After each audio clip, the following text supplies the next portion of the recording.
आप सभी श्याम भक्तों को जय श्री श्याम। श्याम भक्तों, आज मैं बात करने वाला हूँ जया एकादशी के बारे में। जया एकादशी जो है आपको पिशाच योनि से मुक्ति दिलाता है। या देखिए, वैसे तो हर एक एकादशी का अपना अपना महत्व होता है और एकादशी हर महीने में 2 बार आती है, यानी कि साल में 24 बार आती है। अगर लीप ईयर लग जाए तो कभी कभी वो एकादशी 2 बार बढ़ जाती है। पुराणों में माघ महीने को बड़ा ही पुण्यदायी माना गया है। इस माह में स्नान और दान करना बेहद उत्तम माना जाता है। कहा जाता है कि माघ महीने में स्नान, दान और व्रत का फल अन्य महीनों से अधिक मिलता है। इसके अलावा इस महीने की शुक्ल पक्ष की एकादशी तिथि का भी विशेष महत्व बताया गया है। माघ शुक्ल पक्ष की एकादशी के दिन जया एकादशी का व्रत रखा जाता है। इस दिन भगवान विष्णु की पूजा की जाती है। जया एकादशी का जिक्र करते हुए शास्त्रों में बताया गया है कि जो व्यक्ति श्रद्धा पूर्वक इस व्रत को करता है उसे मृत्यु के बाद भूत प्रेत पिशाच नहीं बनना पड़ता है। तो आज हम आपको बताएंगे एकादशी तिथि का महत्व के बारे में।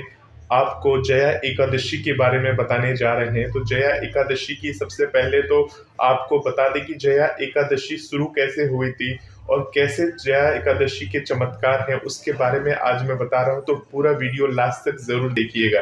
तो देखिए, जया एकादशी की कथा की शुरुआत होती है। देवराज इंद्र अपनी सभा में बैठकर एक गंधर्व का गान सुन रहे थे।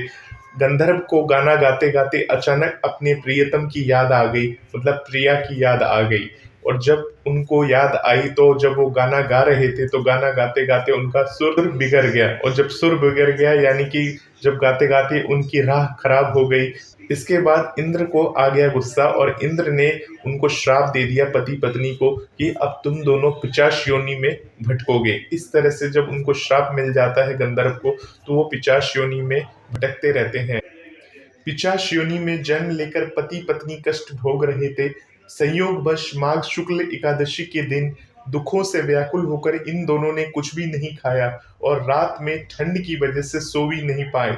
इस तरह अनजाने में उनसे जया एकादशी का व्रत हो गया। इस व्रत के प्रभाव से दोनों श्राप मुक्त हो गए और पुण्य अपने वास्तविक स्वरूप में लौटकर स्वर्ग पहुंच गए। देवराज इंद्र ने जब गंधर्व को वापस इनके वास्तविक रूप में देखा तो वो हैरान रह गए। गंधर्व और उनकी पत्नी ने बताया कि उनसे अनजाने में जया एकादशी का व्रत हो गया। इस व्रत के पुण्य से उन्हें पिशाच योनि से मुक्ति मिल गई। तो इस तरह से अगर कोई भी जया एकादशी का व्रत करते हैं, अगर उनकी मृत्यु होती है तो वो पिशाच योनि में जन्म नहीं लेते और दुखों को नहीं भोगते हैं। तो अगर आप जया एकादशी का व्रत करते हैं तो इस तरह से आपको भगवान की कृपा मिलती है और भगवान अपनी कृपा बनाए रखते हैं। अब आपको जया एकादशी का व्रत करना कैसा है? वैसे तो हर एक व्रत आप कर सकते हैं, क्योंकि हर 11वें दिन जो तिथि होती है वो एकादशी की होती है, 11वें तिथि की। तो एकादशी का व्रत आपको करना कैसे है उसके बारे में मैं आपको बताने जा रहा हूँ। उससे पहले मैं आपको बता दूं कि फरवरी 2023 में जया एकादशी की तिथि क्या है। उसका लास्ट में मैं आपको एक पिक लगा दूंगा, उस पिक में जाके देख लीजिएगा। फरवरी 2023 में जया एकादशी किस तिथि से पड़ने वाली है। तो जया एकादशी वाले दिन आप सुबह सुबह जल्दी उठ जाएंगे। सुबह जल्दी उठने के बाद स्नान वगैरह इत्यादि कर लीजिए। स्नान इत्यादि करने के बाद भगवान विष्णु का ध्यान करना है आपको, और भगवान विष्णु का ध्यान करते हुए उन्हें पीले फूल अर्पित करने हैं अपने घर के मंदिर में। और उसके बाद भगवान विष्णु को ध्यान करते करते आपको व्रत का संकल्प लेना है। आप जो भी एकादशी करें, हर एक एकादशी में यही महत्व है, इसी तरह से आपको करना है। उसके बाद भगवान विष्णु को पीले फूल अर्पित करें। उसके साथ साथ आप घी का दिया जलाएं। घी का जब दिया जलाएंगे उसमें आप एक चुटकी हल्दी डाल दीजिएगा। इससे भगवान अति प्रसन्न होते हैं। आपको एक पीपल का पत्ता लेना है। पीपल के पत्ते पर दूध से बनी हुई सामग्री, यानी कोई मिठाई या दूध से बनी हुई कोई भी चीज, यानी अगर आपके पास सामग्री नहीं है तो गाय का शुद्ध दूध रखकर उसमें थोड़ा सा केसर मिलाकर भगवान के समक्ष भोग लगाना चाहिए आप सभी को। एकादशी के दिन शाम के समय आप माता तुलसी के समक्ष घी का दिया जला सकते हैं। उस दिन आपको तुलसी माता में जल नहीं डालना है। तुलसी के किसी पौधे को छूना भी नहीं है। तुलसी का एक भी पत्ता आपको तोड़ना भी नहीं है इस दिन, और ना ही किसी चावल वगैरह का सेवन करना है इस दिन।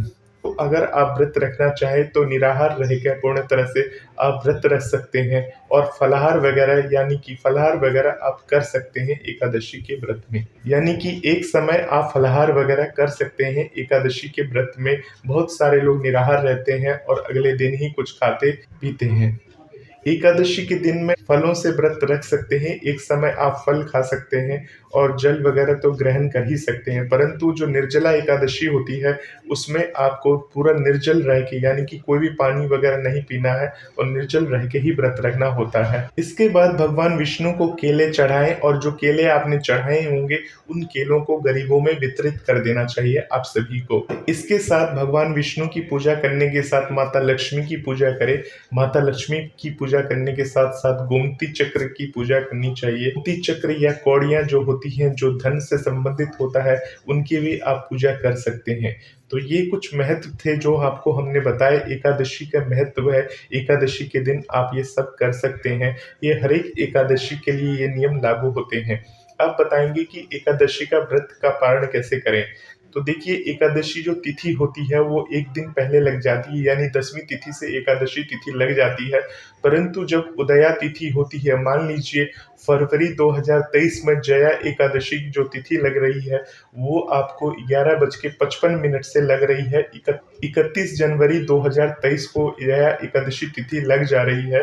परंतु जब उदया तिथि होगी वो अगले दिन होगी। अगले दिन यानी कि 1 फरवरी 2023 को उदया तिथि होगी। तो उदया तिथि के अनुसार जया एकादशी मानी जाएगी, यानी कि 1 फरवरी 2023 को एकादशी तिथि मानी जाएगी और ये एकादशी उस दिन 2:01 तक रहेगी। यानी कि उस दिन एकादशी का जो पूजा पाठ है वो आपको सुबह-सुबह यानी कि 8:30 बजे तक पूजा पाठ कर लेना चाहिए। तो जया एकादशी का जो व्रत का पारण होगा 1 फरवरी 2023 को तो जया एकादशी तिथि लग जाएगी, परंतु जो व्रत का पारण हुआ वो अगले दिन व्रत का पारण होता है। 2 फरवरी 2023 को व्रत का पारण किया जाएगा। 2 फरवरी 2023 को जो जया एकादशी का जो व्रत का पारण करेंगे आप, वह सुबह आप 7:09 से लेकर सुबह 9:19 तक आप जया एकादशी का व्रत का पारण कर सकते हैं।